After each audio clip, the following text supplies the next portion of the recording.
Hey, in today's video I'm going to talk about using Faber Castell and Prismacolors on Pastelmat. I'll go over how to achieve cool and warm shadows, pencil pressure, the Pastelmat itself, pushing through your struggles, the reference photos, and wax bloom. Let's get started. I usually start each drawing establishing my darks. I never start with straight black. First, I see if it's a cool or a warm black. If you're new to color pencil or art in general, you might be wondering how you do that. As a new artist, try to start training your eyes. Take a look. Does it seem more bluish, or does it seem a warmer color like a purple in the black? Maybe more of a burgundy. A great tool to use are apps such as Arty or Color Pencil Picker. Check out my video, Using Technology to Enhance Your Art Process. The Color Pencil Picker app is the one I'm using here. I can zoom in on my iPad to see detail or target an area, and it'll give me the colors that I need and their mix ratio. I don't need to follow that exactly. I'm just checking to see if the black is in the warm or the cool side. The majority of my background darks are cool, so I'm using a Polychromos indigo blue on my first layer. I'll layer the indigo, then black, and repeat until I get the saturation I want to achieve. The areas I see that are warmer, I use red, violet, and black. I rarely use straight black because it flattens out the picture plane. Using a warm or a cool with a black will give you the depth you're looking for. A lot of people wonder if you end with black or the color. It's your preference. Try both and see what you like with the picture that you're working on. Now I've moved on to the vegetation in the background. Since I want my background a bit blurry and out of focus, I don't want to have too many hard edges. Right now, I know I'll be blending it out using OMS. To help achieve this, I use Mona Lisa odorless mineral spirits. You could use Zest-It or Gamsol as well. You can see here with about 4 layers of colors, this Pastelmat paper still has a lot of tooth left. Some of the vegetation colors I've been using are green gold, light green, May green, earth green yellowish, earth green, permanent olive green, dark phthalo green, chromium green opaque, olive green yellowish.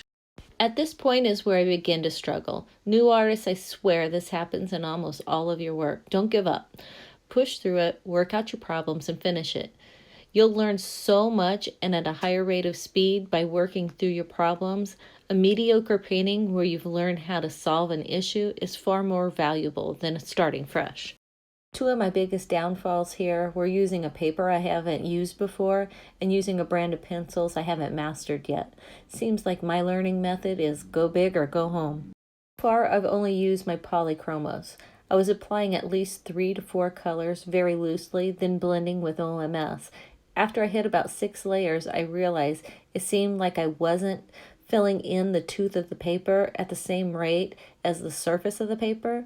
If you imagine mountains and valleys microscopically as the surface of the paper, I had more pigment depositing on the mountains than in the valleys.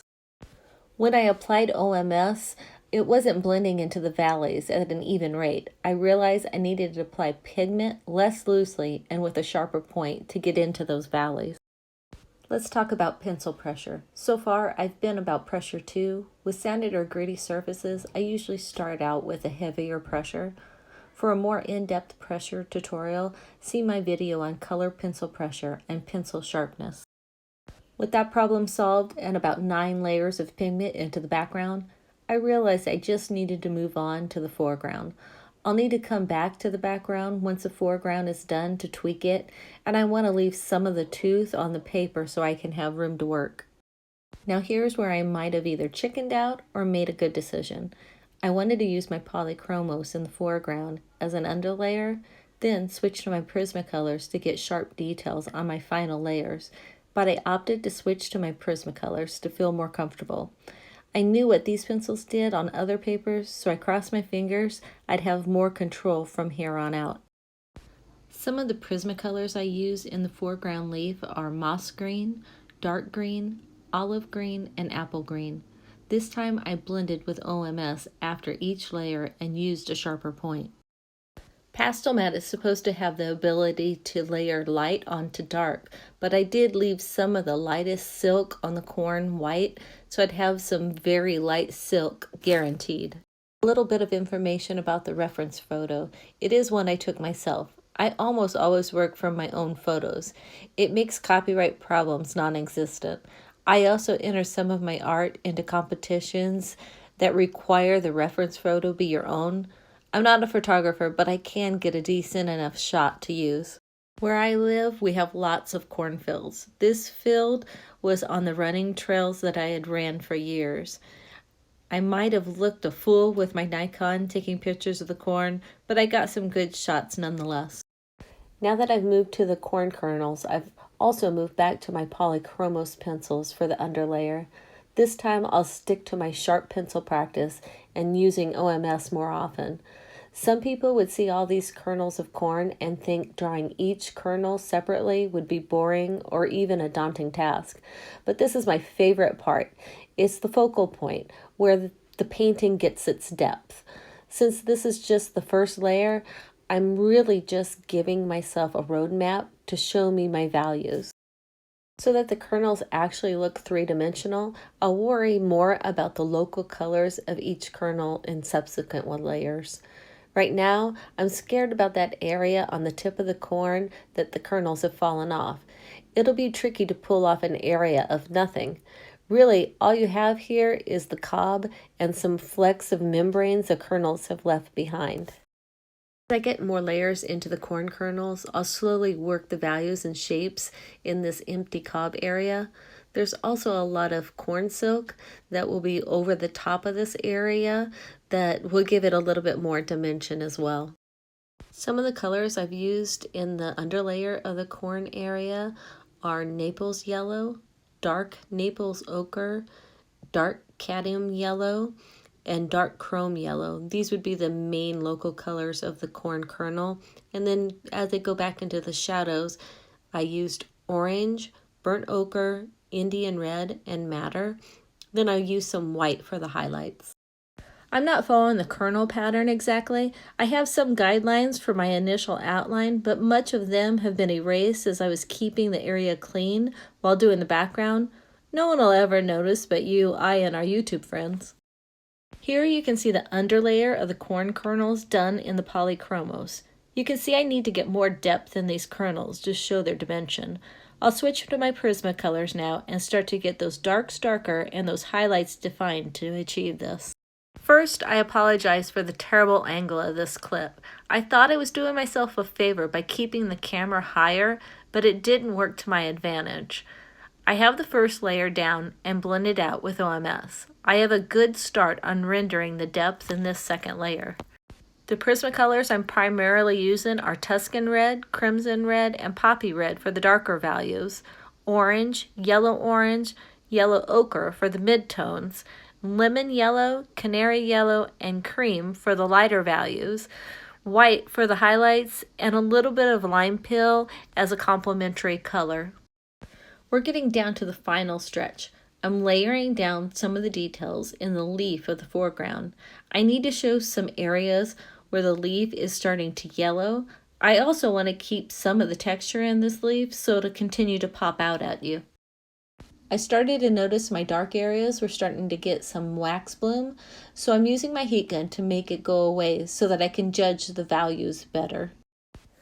Boy, was I scared to start the silk strands. This could make or break the whole thing.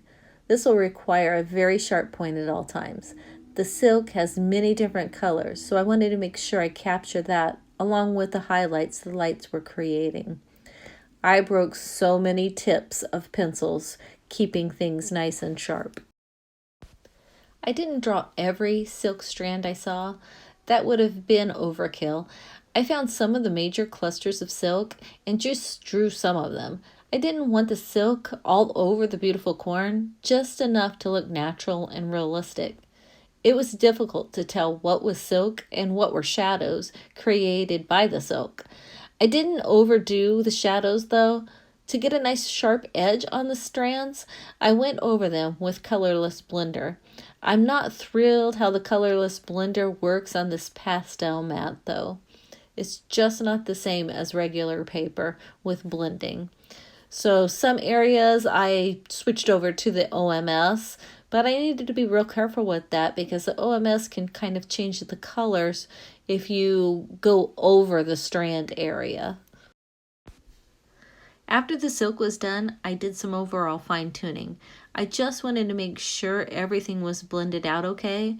I also checked my dark values as my last step and added some more. You really want to punch up these dark values at the end as well as any highlights you might need.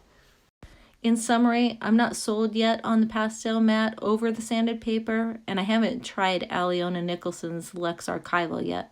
One thing at a time. The texture of the pastel mat is odd, almost like a cross between fabric and paper. It's expensive too, about $22 for a 24 by 30 centimeter pad of assorted colors with 12 sheets. My Prismacolor colorless blenders don't work on it, but OMS works great. Another great feature is being able to layer light onto dark. I'm curious how Neocolor One wax pastels, oil pastels, and pan pastels work. Since it's made for regular pastels, I assume that the pan pastels would work wonderful. This is a service that will definitely remain in my arsenal of paper.